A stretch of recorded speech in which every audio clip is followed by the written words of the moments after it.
During E3 this year, we finally got to take a peek inside 343 Industries and see the work they've put into Halo Infinite's multiplayer. They provided a 12-minute long multiplayer overview which was jam-packed with tons of new info about the game, showcased new weapons, vehicles, equipment, and more.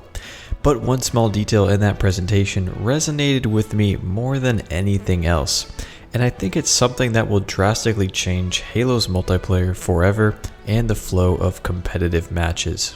What's going on, everyone? My name is Danny GG, and today we're going to analyze how Overshield and active camo power-ups will operate in Halo Infinite's multiplayer and how this will affect the game's flow compared to previous Halo titles.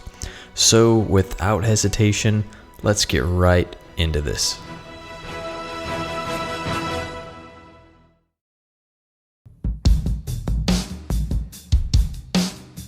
Halo's power-ups have always been essential to the core multiplayer experience. Just like power weapons, power-ups have previously been placed around multiplayer maps in strategic locations to promote map control, team rotation, and game flow. When you walked over a power-up, it was activated instantly and you began to immediately see its effects in action. However, in Halo Infinite, the power-ups can now be stored in the player's inventory and can be used at any time during the game. So after thinking about it for a while and looking back at older titles, I've determined that to analyze these new changes to the power-ups, we need to look at three elements. First, we'll look at the power-up spawn timer. Next, we'll look at the power-up duration. And finally, we'll look at the time it takes to activate the power-up.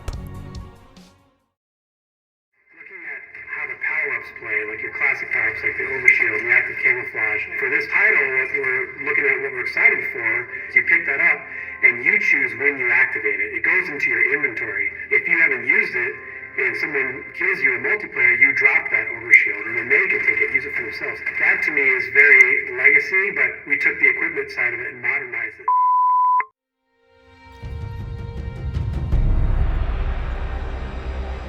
So the biggest point I'd like to make is with the power-up timer. Like power weapons, power-ups are on interval timers. From the moment you pick up and use the power-up, the timer starts.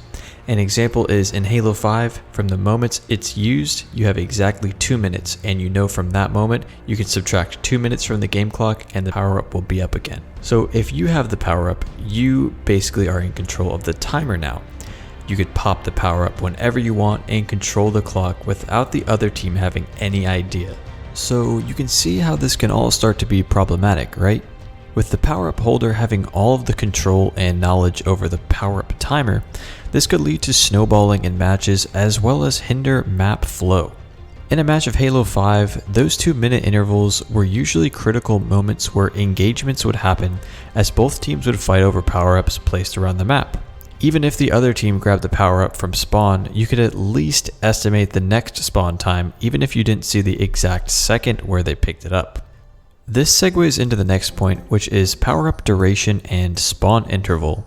So like we discussed before, the power-ups would not spawn again until 2 minutes after it was activated. But what we don't know is that if in Halo Infinite, if that timer starts when the power-up is picked up and added into an inventory, or if the timer starts when it's actually activated. Both of these cases have their own concerns, but if it's when the timer starts when it's added into your inventory, then the following situation could happen where multiple power-ups could be in play at the same time. For example, let's say you grab the Overshield on this map at around the 8-minute mark in the game, and you keep it in your inventory, you fight, you stay alive for another minute and a half, and now you know that at the 6-minute mark another Overshield will spawn. So you just activate it at the right time because you've been holding it in your back pocket, and you use it to contest the newly spawned Overshield. Rinse and repeat, there is a constant cycle of holding Overshields. Of course, we haven't played the game yet, so this is entirely hypothetical, but I think you can see the point where potential issues might arise. And the actual duration of the power-up in Infinite might be a lot shorter to combat this exact issue, but I'm sure time will tell. And finally, this final topic I'm sure you all thought of, the power-up activation time. Let's say I have an Overshield in my back pocket and I'm about to lose a gunfight. My shields are cracked, I'm taking cover, I popped the Overshield and pushed the guy I was fighting and actually ended up killing him. My questions are, will an Overshield overcharge your shields if they're currently broken, or will it just restore you to normal shield levels? And how long will they take to activate? It looks like in this clip from the multiplayer overview they tried to illustrate this exact point, but activating the Overshield while you're out in the open and actively getting shot at is probably a bad idea anyway. And if you're on the receiving end of someone activating an Overshield, I'm sure you could see that being very frustrating, especially if you had the upper hand. So I'd like to hear all of your thoughts on these changes to power-ups in Halo Infinite and how you think they'd affect competitive and semi-competitive matches. I'd like to shout out to the Halo content creator Shyway for inspiring me to make this video. Shyway makes some of the best competitive Halo content out there right now, so definitely go give his channel a look after you subscribed here today. And I appreciate you all stopping by for the video here. Make sure to leave a comment with your thoughts if you agree with anything or if you think I'm full of crap. Leave a like if you enjoyed, and I'll see you all in the next Halo video. Peace.